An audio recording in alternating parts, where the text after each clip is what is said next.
చెప్పండి. ఆత్మబంధువులందరికీ నమస్కారం. బ్రహ్మర్షి పితామహ పత్రిజీ గారికి, అమ్మ స్వర్ణమాల పత్రిజీ గారికి హృదయపూర్వక నమస్కారాలు, ధన్యవాదాలు.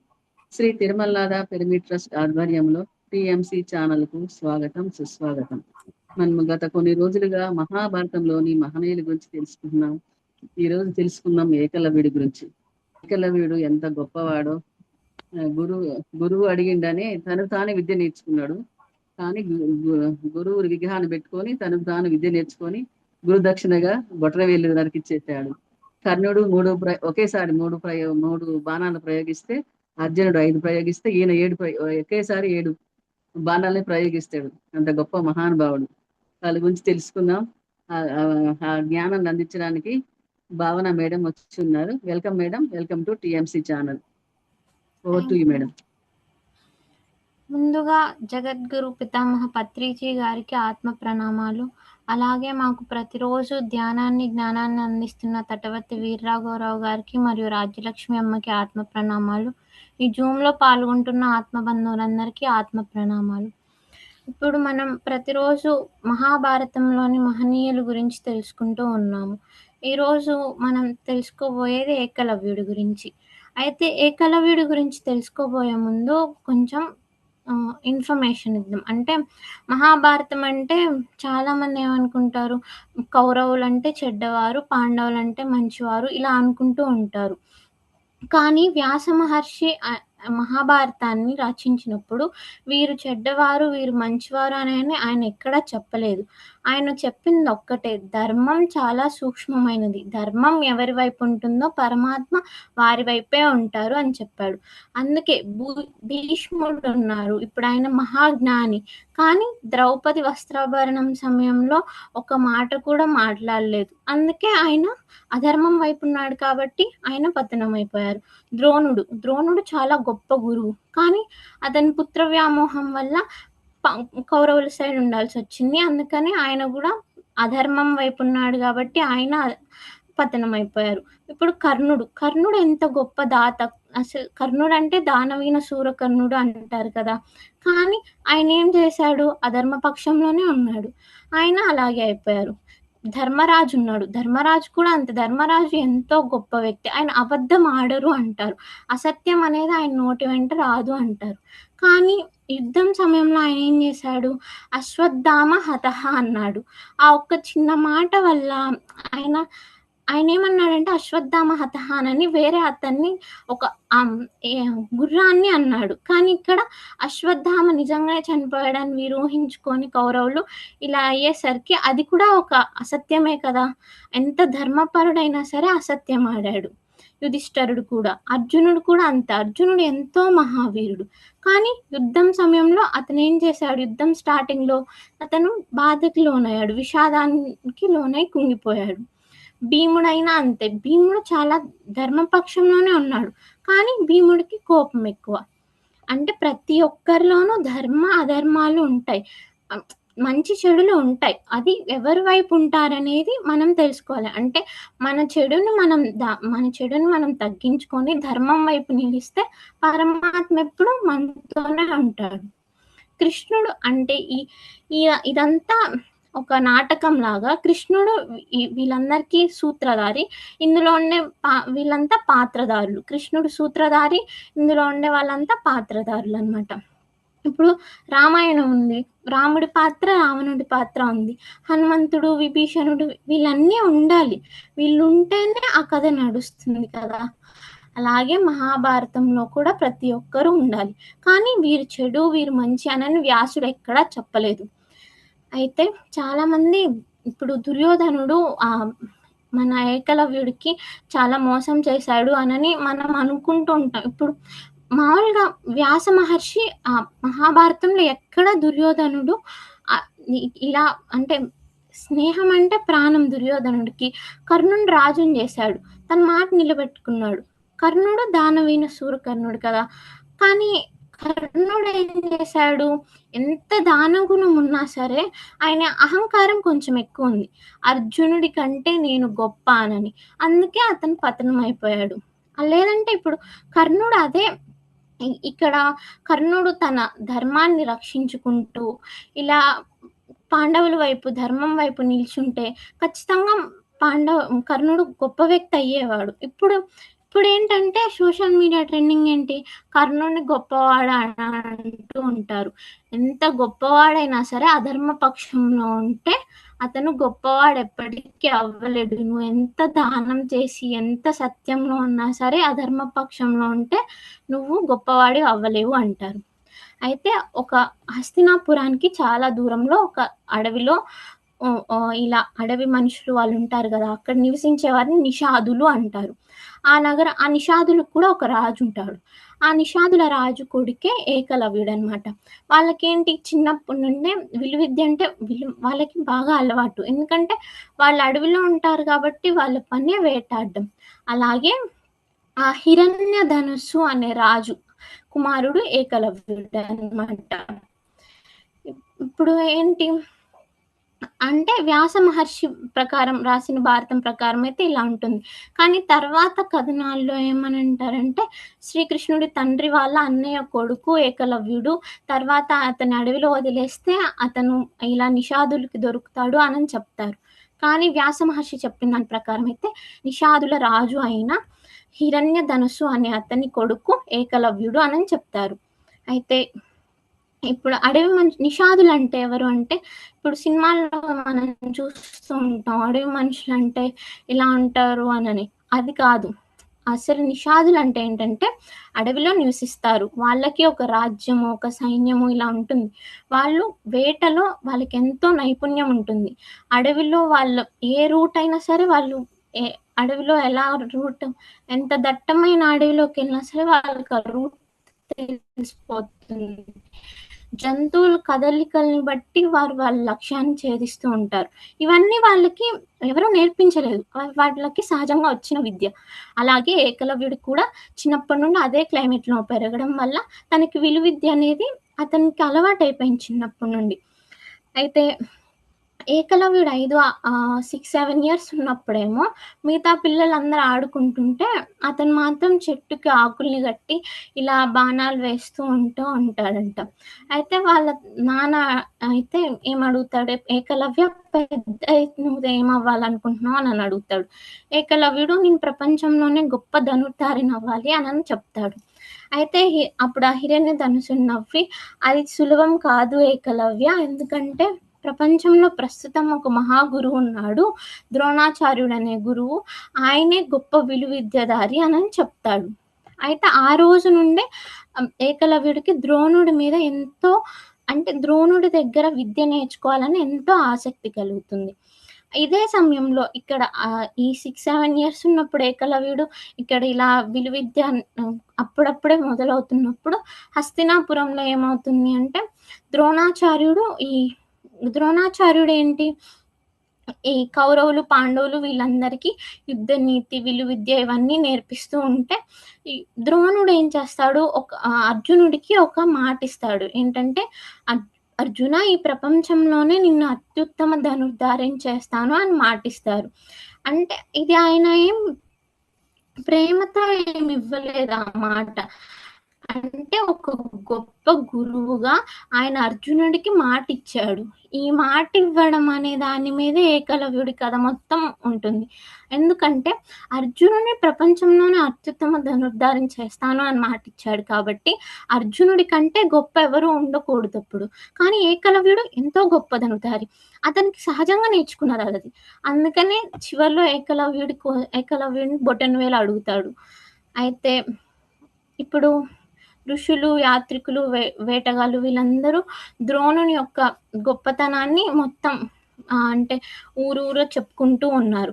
అయితే అప్పుడు ఏకలవ్యుడు అవి విని ఏంటంటే ఖచ్చితంగా నేను నా కల నెరవేరాలంటే ద్రోణుడి దగ్గరికి వెళ్ళాల్సిందే అని అనుకుంటాడు. ఒకరోజు వాళ్ళ తండ్రి దగ్గర ఆశీర్వాదం తీసుకొని చేతిలో విల్లు పట్టుకొని ద్రోణుడి దగ్గర శిష్యరికంకి వెళ్ళాలని చెప్పి బయలుదేరుతారు అడవిలో నుంచి. అయితే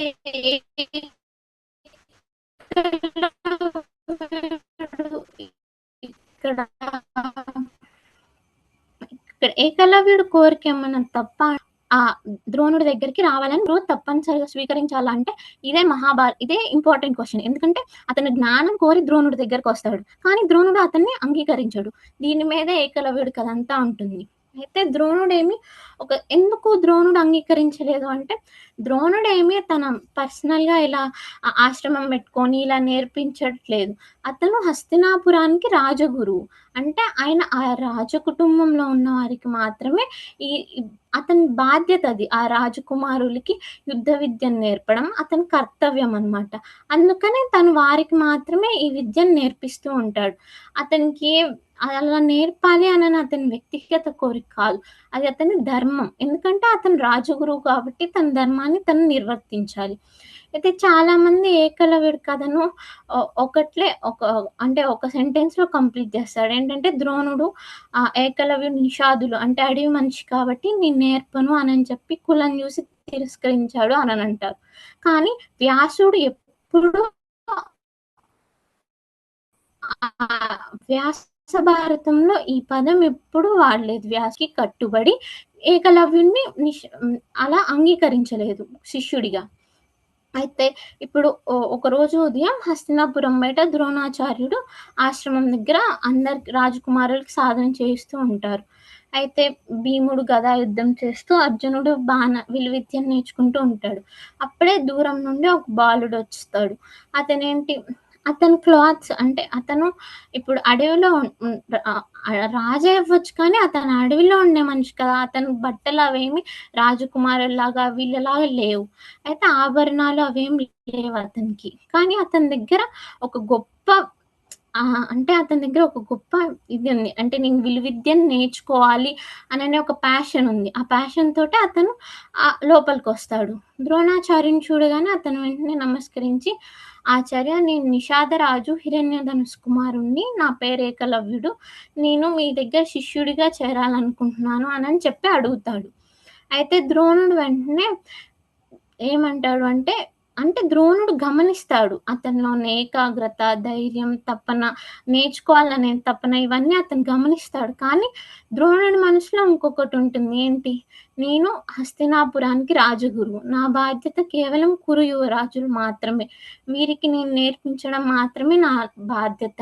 నేనేం వ్యక్తిగతంగా గురుకులం నడపట్లేదు. నేను రాజగురువుని కాబట్టి నేను ఇతనికి నేర్పించలేను అని చెప్పి మళ్ళీ అందులోనూ అర్జునుడికిచ్చిన మాట. అర్జునుడికి ఏం మాటిచ్చాడు? ఈ ప్రపంచంలోనే నిన్ను అత్యుత్తమ ధనుర్ధారిని చేస్తాను అని మాటిచ్చాడు కదా! ఇవన్నీ గుర్తొచ్చి శిష్య నేను నిన్ను శిష్యుడిగా స్వీకరించలేను. ఏమనుకోకు అనని చెప్పి మంచిగా చెప్పి తిరస్కరించాడు. అయితే ఏకలవ్యుడు ఫస్ట్ బాధపడ్డాడు. ఎందుకంటే తను ఎంతో ఆశతో వచ్చాడు.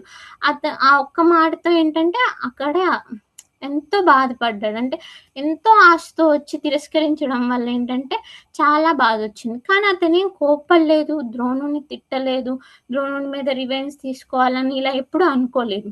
మళ్ళీ నమస్కరించి అలాగే వెనుదిరిగి వెళ్ళిపోయాడు. అయితే తిరిగి అడవికి వెళ్తూ గురువు నన్ను శిష్యుడిగా తీసుకోలేదు. అంటే నేను నేర్చుకోకూడదా అనని అనుకుంటాడు అతను. వెంటనే మట్టిని తీసుకొచ్చి ఆ మట్టితోటి ద్రోణాచార్యుని యొక్క రూపాన్ని ఇలా ఆ మట్టి విగ్రహం తయారు చేసుకుంటాడు. దాన్ని ముందుంచుకొని దానికి నమస్కరించి, గురుదేవా మీరు నన్ను శిష్యుడిగా స్వీకరించినా, స్వీకరించకపోయినా నేను మిమ్మల్ని గురువుగానే భావిస్తాను అని చెప్పేసి తను విలువిద్య నేర్చుకోవడం స్టార్ట్ చేస్తాడు. ఇప్పుడు మనం ఏం చేస్తాం? మనల్ని ఎవరైనా రిజెక్ట్ చేశారనుకోండి, వెంటనే వాళ్ళ మీద రివెంజ్ తీసుకోవాలనో, లేదా వాళ్ళు నన్ను వద్దన్నారు అనని వాళ్ళ మీద ఎంతో కోపం పెంచేసుకొని ఇలా ఉంటాం. కానీ ఏకలవ్యుడు అదేమీ చేయలేదు. ఆ ద్రోణుడు తిరస్కరించినా సరే ఏకలవ్యుడిని నేర్చుకోవాలనే పట్టుదలతో మట్టి విగ్రహం, ద్రోణుడి విగ్రహం తయారు చేసుకొని విలువిద్య నేర్చుకోవడం స్టార్ట్ చేస్తాడు. అయితే ఇప్పుడు ఏకలవ్యుడు పొద్దున్నే లేచి అడవంతా అంటే ఉదయాన్నే బ్రహ్మ ముహూర్తంలో లేచి తన కాలకృత్యాలు తీర్చుకొని స్నానం చేసొచ్చి మళ్ళీ ప్రతిరోజు ఉదయాన్నే ద్రోణుడి మట్టి విగ్రహంకి, గురుదేవా మీరు నన్ను చూడకపోయినా నేను మిమ్మల్ని చూస్తూనే ఉంటాను.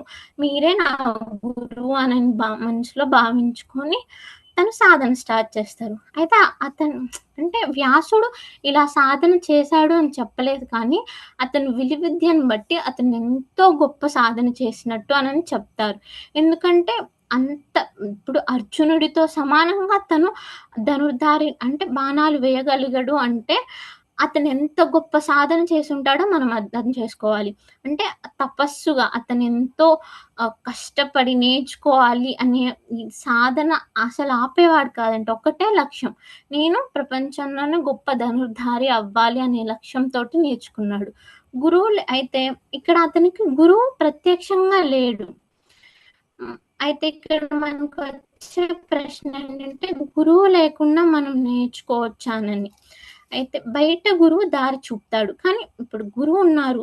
గురువు ఏం చేస్తాడు? మనకొక రూట్ చూపిస్తాడు. ఆ రూట్‌లో వెళ్ళి ఏది మంచి, ఏది చెడు అని తెలుసుకొని మంచిని గమనించాల్సింది మనమే. మనకి మనమే కదా తెలుసుకోవాల్సింది. అలాగే గురువు ఉన్నా సరే మనం నడిచే విధానంలో మనది ఉంటుంది. కానీ ఇక్కడ ఇంకొకటేంటంటే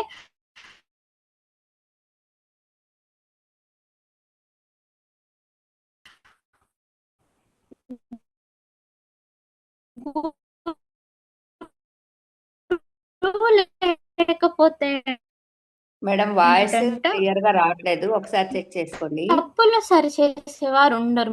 మన తప్పుల్ని గురువు ఉన్నాడు అనుకోండి, ఇప్పుడు మనం క్లాస్‌లో 100 వేసుకుంటాం. అదే గురువు ఉన్నాడు అనుకోండి, ఇది రైట్, ఇది రాంగ్ భారాన్ని కూడా కరిగించేవాడు అని అర్థం. ఇప్పుడు అయితే ఒకరోజు ద్రోణాచార్యుడు ఈ శిష్యులందరినీ అదే పాండవులు, కౌరవులు వీళ్ళందరినీ అడవికి తీసుకువెళ్తాడు. మిగతా యువరాజులందరూ వాళ్ళతో పాటు ఒక కుక్క కూడా వెళ్తుంది. మేడం సిగ్నల్స్ ఇవ్వట్టండి, సిగ్నల్ ఉన్న కాడ కూర్చోండి. సిగ్నల్ ఉన్న కాడ కూర్చోండి. అంతే, లైటింగ్ ముందర కూర్చోండి మేడం, డల్ గా ఉంది ఫేస్.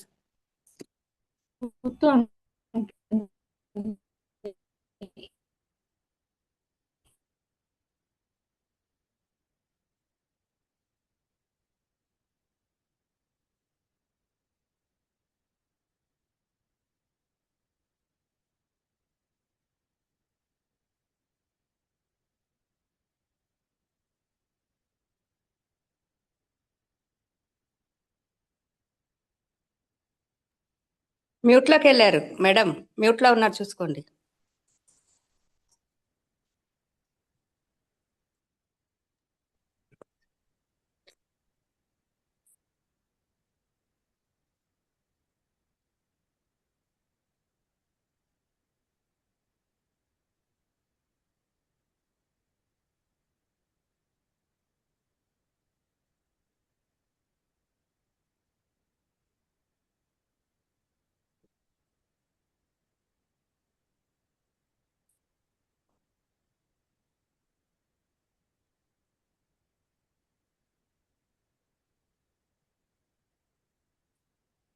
మీరే నా గురువు అని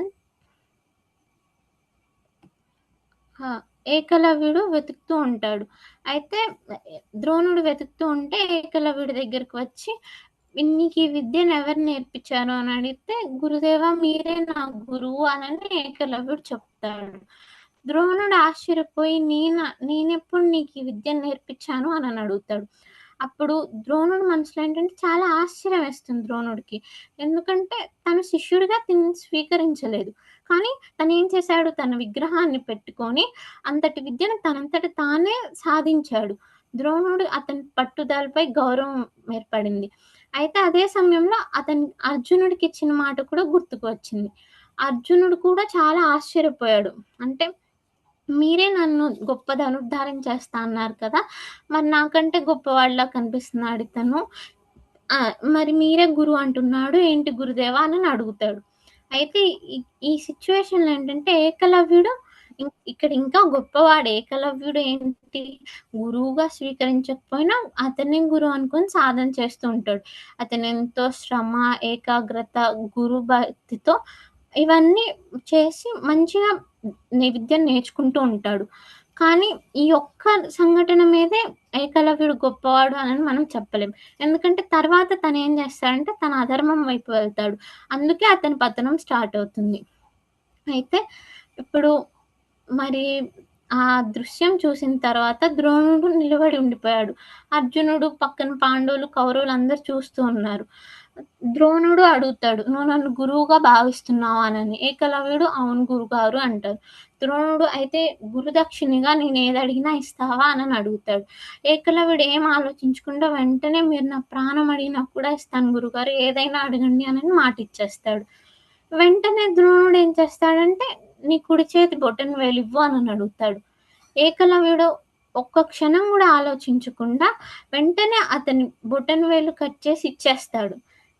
ఏకలవ్యుడు ఒక నిమిషం ఆగి ఆలోచించి నేనివ్వను అని కూడా చెప్పొచ్చు. కానీ అతని గురుభక్తి వల్ల అతనేం చేస్తాడంటే వెంటనే ఆలోచించకుండా తన బొటనవేలుని కోసి ద్రోణాచార్యుడి పాదాల దగ్గర ఉంచుతాడు.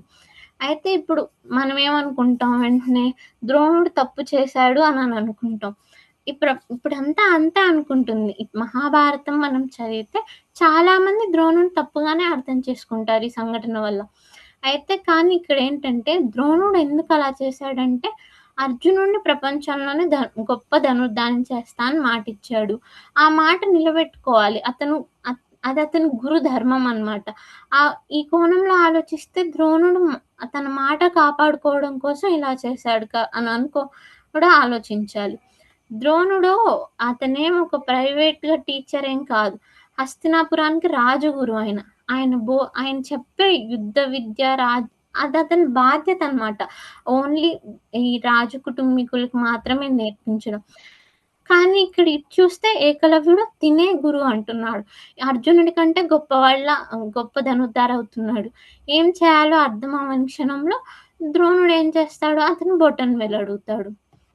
అలాగే ఇప్పుడు ఏకలవ్యుడి కోణంలో చూస్తే, ఏకలవ్యుడు తిరస్కరించినా సరే ద్రోణుడి మీద ఎప్పుడూ ద్వేషం చూపలేదు. అతను గురువు అడిగాడు అంటే ఇవ్వాలి అనని అతని గురుభక్తితో వెంటనే ఇచ్చేస్తాడు అతని బొటనవేలు. చాలామంది ఇంకిక్కడే స్టోరీ అయిపోయింది. వ్యాస మహర్షి ఇంకిక్కడే ముగించారు అని అనుకుంటారు.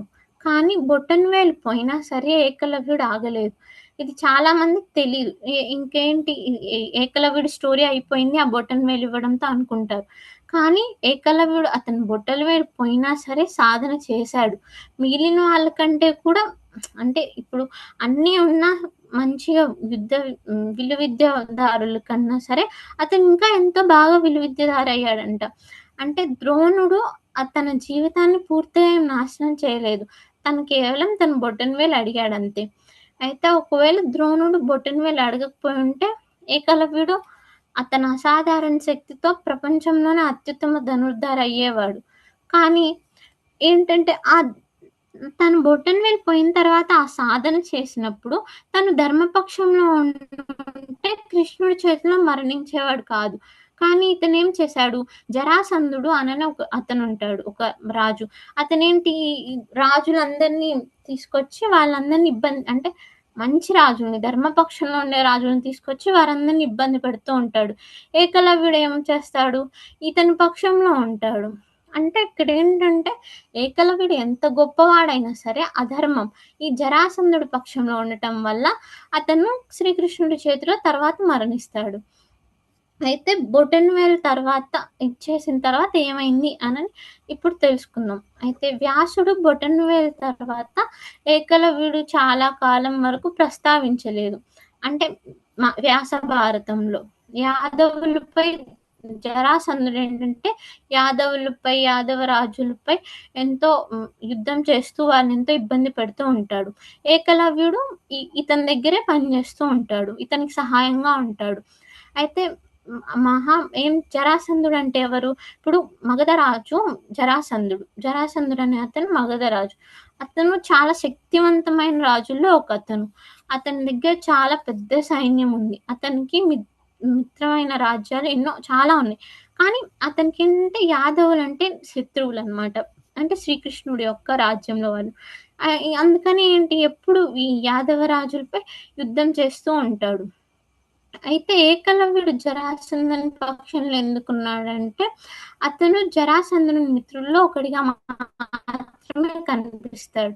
అంటే నిషాద రాజ్యాలు, రాజకీయ సంబంధాలు అంటే నిషాద రాజులు, అడవి మనుషులు అన్నారు కదా! నిషాద రాజులు అంటే వీరికి ఏదో మిత్రబంధం ఉంది కాబట్టి ఇంక తప్పక అతను జరాసంధుడి పక్షంలోకి వెళ్ళిపోతాడు. అప్పుడు ఇంకా జరాసంధుడి పక్షంలో ఉన్నప్పుడు ఏంటంటే అతను అధర్మపరుడే కదా! కాబట్టి ఈ యుద్ధం సమయంలో శ్రీకృష్ణుడు ఏకలవ్యుడిని సంహరించాల్సొస్తుంది. ఎందుకు? ఇప్పుడు అతను బొటనవేలు తీసేసిన అతను సాధన చేస్తున్నాడు. అతను గొప్ప సాధకుడైనప్పుడు అతను ఆ అధర్మాన్ని వదిలేసి ఒకవేళ అదే ధర్మపక్షంలో ఉండుంటే ఇప్పుడు పాండవుల్లో ఉండుంటే అతను ఇప్పుడు గొప్ప వ్యక్తి అయ్యేవాడేమో. కానీ ఇక్కడ అతను ఏం చేశాడు? అంటే ఆ జరాసంధుని పక్షంలో ఉండటం వల్ల ఏంటంటే శ్రీకృష్ణుడి చేతిలో మరణించాడు. ఇక్కడ మనం అర్థం చేసుకోవాల్సింది ఏంటంటే ఏకలవ్యుడు గురుభక్తి ఉంది, పట్టుదల, సాధన అన్నీ ఉన్నాయి. కానీ జీవితాన్ని నిర్ణయించేదేంటి? మనం ధర్మం వైపు ఉన్నామా, అధర్మం వైపు ఉన్నామా? మహాభారతం మొత్తం నడిచేది ధర్మ, అధర్మం వైపు మాత్రమే. ఇప్పుడు కృష్ణుడు ప్రతి పాత్రకు అంటే కృష్ణుడు ఏంటంటే సూత్రధారి అన్నాను కదా! అతను ఏంటి కానీ సూత్రధారే కానీ ప్రతి పాత్రకి అతను స్వేచ్ఛనిచ్చాడు. అంటే వాళ్ళ బిహేవియర్ మీరెలా నడుచుకుంటారో అలా నడుచుకోండి అని స్వేచ్ఛనిచ్చాడు. అందుకే ధర్మం ఎవరైతే ధర్మంగా నడుచుకున్నారో వారి వైపు కృష్ణుడున్నాడు. అధర్మంగా నడుచుకున్న వారి వైపు కృష్ణుడు లేడు. అది అంటే మనం అనుకోవచ్చు కృష్ణుడికి అంతా తెలుసు కదా! కృష్ణుడు ఈ యుద్ధాన్ని ఆపేయొచ్చు కదా! కృష్ణుడు ఇలా మంచి వాళ్ళు మార్చొచ్చు కదా అని. కానీ ఆయన ఏం చేశాడు? ఇప్పుడు కృష్ణుడు వెంటనే వెళ్ళి అతని లీలలతోటి ఆ యుద్ధాన్ని ఆపేసుంటే ఆ ధర్మ, అధర్మాల గురించి ఇప్పుడు మనకు తెలిసేదా? మనకి మహాభారతం అంతా కేవలం మనకి ధర్మ, అధర్మాలు నేర్పడం కోసం శ్రీకృష్ణుడు ఆడించిన నాటకం మాత్రమే. అయితే ఆయన ఆ పాత్రలు ఇప్పుడు ప్రతి ఒక్కరికి అతను స్వేచ్ఛనిచ్చాడు. మీరెలా జీవించాలనుకుంటున్నారో అలా జీవించండి అనని. మంచిగా ఉన్నవాళ్ళు పాండవులు మంచిగా బిహేవ్ చేశారు. అందుకే పాండవులు ధర్మం వైపు ఉన్నారు. కాబట్టి కృష్ణుడు కూడా ధర్మం వైపే వెళ్ళాడు. ఇప్పుడు ఏకలవ్యుడు నిజంగా ఇక్కడ అన్యాయం జరిగిందా అని మనం అనుకుంటే మహాభారతం ఏంటంటే చాలా మంది చదివేసి ఈ ఏకలవ్యుడి స్టోరీ చదివేసి మహాభారతంలో ఏకలవ్యుడికి అన్యాయం జరిగింది అని అనుకుంటారు. కానీ అలా కాదు. ఒకసారి అతని జీవితాన్ని చూస్తే చిన్నప్పటి నుండి అతనికి ఒకే లక్ష్యం ధనుర్ధారి అవ్వాలని. తను ఎంతో శ్రమించాడు దానికోసం. అలాగే గురువు అంటే అపారమైన గౌరవం ఉంది. ఎందుకంటే బొటనవేలు అడిగిన క్షణంలోనే ఇచ్చేశాడు. ఇవన్నీ చూస్తే ఏకలవ్యుడిని గౌరవించకుండా ఉండలేం. ఎందుకంటే అతని పట్టుదల, ఏకాగ్రత, సాధన ఇవన్నీ అందరికి ఆదర్శం. కానీ ఇక్కడ ద్రోణాచార్యుడి కోణం ఏంటి? ఈ రోజుల్లో చాలా మంది ద్రోణుని విలన్ అనుకుంటారు. కానీ వ్యాసుడు ఏం చెప్పాడంటే అతను చాలా గొప్ప వేదవేత్త. అంటే అస్త్ర శస్త్రాలు తెలిసిన మహాగురువు. పరశురాముడి యొక్క శిష్యుడు ద్రోణుడు. అతనేంటి రాజ్యధర్మానికి ఎప్పుడు కట్టుబడి ఉంటాడు. అతనిలో లోపాలు ఏమీ లేవు. అతను గొప్ప వ్యక్తే. కానీ అతను దుష్టుడేమీ కాదు. ఇప్పుడు అర్జునుని కోణంలో చూస్తే అర్జునుడు భయపడ్డాడా అంటే లేదు. అంటే అతను అడిగాడు, గురుదేవా మీరు నన్ను గొప్ప ధనుర్ధారిని చేస్తా అన్నారు కదా! మరి ఇతను మిమ్మల్ని గురువు అంటున్నాడు ఏంటి అని కేవలం అడిగాడు. తను అక్కడేం భయపడలేదు. అలాగే కృష్ణుడు ఇప్పుడు ఇక్కడ ఒక గొప్ప రహస్యం ఏంటంటే కృష్ణుడు ఈ ఏకలవ్యుడి కథ జరిగేటప్పుడు అంటే ఈ ఏకలవ్యుడు బొటనవేలు అడిగేటప్పుడు ఇదంతా కృష్ణుడు ఇంకా మహాభారతంలో రాలేదు. కానీ మహాభారతం మొత్తాన్ని నడిపించేది ప్రతి ఒక్క సంఘటన నడిపించేది శ్రీకృష్ణుడు మాత్రమే. ఇక్కడ ప్రతి సంఘటన ధర్మస్థాపన వైపే తీసుకొస్తుంది. ఏ సంఘటన జరిగిన భారతంలో ధర్మస్థాపన వైపే చివరికి అది ఎక్కడికి వస్తుందంటే ధర్మస్థాపన వైపుకే వస్తుంది. ఇక్కడ ఒక శస్త్రచికిత్స అంటే ఒక డాక్టర్ ఉన్నాడు. ఒక పిల్లవాడు కాళ్ళను సర్జరీ చేసి తీసేయాలి. తీసేస్తాడు. అలా అని అతను వెంటనే అతను చెడ్డవాడు, ఆ పిల్లాడి కాలు తీసేశాడు అని మనం అనుకోకూడదు కదా! ఆ కాలు తీసేయకపోతే ఆ పిల్లాడి ప్రాణమే పోతుంది. బయటకు కనిపించేదొకటి, లోపలున్న కారణం ఒకటి. చూసేవాళ్ళు ఏమనుకుంటారు, ఈయన చెడ్డోడు కాలు తీసేశాడు పిల్లాడిది అనని. కానీ అక్కడ రీజన్ ఏంటి, ఆ డాక్టర్ ఆ కాలు తీసేయకపోతే ఆ పిల్లాడి ప్రాణానికే ప్రమాదం. అలాగే మహాభారతం కూడా. అందుకే మనం ఎవరి పాత్రని తొందరగా తీర్పు చెప్పకూడదు. వీరు మంచివారు, వీరు చెడ్డవారు అని చెప్పి. అయితే వ్యాస మహాభారతంలో ద్రోణుడు కులం వల్ల అంటే ఏకలవ్యుడు కులం వల్ల అతన్ని అంగీకరించలేదు అని ఎక్కడా చెప్పలేదు. ద్రోణుడు అతన్ని స్వీకరించకపోవడం కారణం ఏంటంటే కేవలం అతను రాజనీతికి కట్టుబడి ఉన్నాడు కాబట్టి. ఏకలవ్యుడిలో ఏమన్నా లోపం ఉందా అంటే అతను మహాసాధకుడు. కానీ ఏం చేశాడు, ఎంత మంచి గొప్పవాడైనా సరే తను ఒక సమయంలో జరాసంధుడి పక్షంలో చేరిపోయాడు. అందుకే ప్రతిభ ఒక్కటే ఉంటే సరిపోదు. ఎవరి కోసం ఆ ప్రతిభను ఉపయోగిస్తున్నామో కూడా ముఖ్యం. ఇప్పుడు మహాభారతం మొత్తం కృష్ణుడి యొక్క లీలే. అంటే ఇప్పుడు కృష్ణుడు ఆ సూత్రధారి అని చెప్పాను కదా, ఆ పాత్రలకు స్వేచ్ఛనిచ్చాడు. ఇప్పుడు ఒక గురువు ఉన్నాడు, మనకి ఎగ్జామ్ పెడతాడు, మనకి క్వశ్చన్ పేపర్ ఇస్తాడే కానీ క్వశ్చన్లో ఆన్సర్స్ కూడా రాసి ఇవ్వడు కదా మన టీచరే. మనకి ఆన్సర్స్ రాయాల్సింది మనం. ఆ ఆన్సర్స్ మీద మనం రాసే ఆన్సర్స్ మీద రిజల్ట్ అనేది ఉంటుంది. అలాగే కాలాన్ని నడిపేది భగవంతుడే, కానీ కర్మను చేసేది మనిషి, ఫలితాన్ని అనుభవించేది మనిషి. ఎందుకంటే మనం కర్మను చేసి ఆ ఫలితాన్ని మనమే అనుభవించాలి. అందుకే కృష్ణుడు అర్జునుడికి గీత చివరిలో ఒకటి చెప్తాడు, యథేచ్ఛసి తదా కురు. అంటే ఇప్పుడు నీకు ఎలా అనిపిస్తే అదే చేయి. అంటే ఆ నిర్ణయం తీసుకునే స్వేచ్ఛ అర్జునుడికి ఇచ్చేస్తాడు కృష్ణుడు. ఏకలవ్యుడి జీవితాన్ని ఒక్క వాక్యంలో చెప్పాలంటే అతనికి గురుభక్తి, అపారమైన శ్రమ, అసాధారణ ప్రతిభ ఉన్నా సరే ధర్మానికి అనుగుణమైన దిశలో జీవించకపోవడం వల్ల అతను శ్రీకృష్ణుడి చేతిలో మరణించాడనమాట. అంటే మనం ఎంత గొప్ప వ్యక్తులమైనా సరే ధర్మం వైపు ఉంటే ఆ పరమాత్మ ఎప్పుడూ మనతోనే ఉంటాడు. ఏకలవ్యుడు ఎంతో గొప్ప సాధన చేశాడండి, కానీ గురుభక్తి కూడా ఎంతో ఎక్కువ. అతను బొటన్ వేలు పోయినా సరే సాధన ఆపలేదు. సాధన చేస్తూనే ఎంతో గొప్ప ధనుర్ధారి అయ్యాడు. కానీ జరాసంధుడి పక్షంలో అంటే అధర్మ పక్షంలో ఉండడం వల్ల ఏమైంది, చివరికి శ్రీకృష్ణుడి చేతిలో మరణించాడు. అదే అతను బొట్టలు వేలు పోయినా సరే ధర్మపక్షంగా ఉండుంటే ఎంతో గొప్ప వ్యక్తి అయ్యేవాడు. ఇక్కడ మనం ఏకలవ్యుడి నుండి తెలుసుకోవాల్సింది ఏంటంటే మనం ఎంత గొప్ప వాళ్ళమైనా సరే ధర్మం వైపు ఉంటేనే మనకి ఆ పరమాత్మ మన తోడుంటాడు. లేదంటే మనం జీవితం ఎప్పుడు అధర్మంలో ఉంటే మనం ఆ పరమాత్మ ఎప్పుడు మనల్ని స్వీకరించడు అని తెలుసుకోవాలి. ఈ అవకాశాన్ని ఇచ్చినందుకు ధన్యవాదాలు madam. Thank you madam. Thank you so much madam.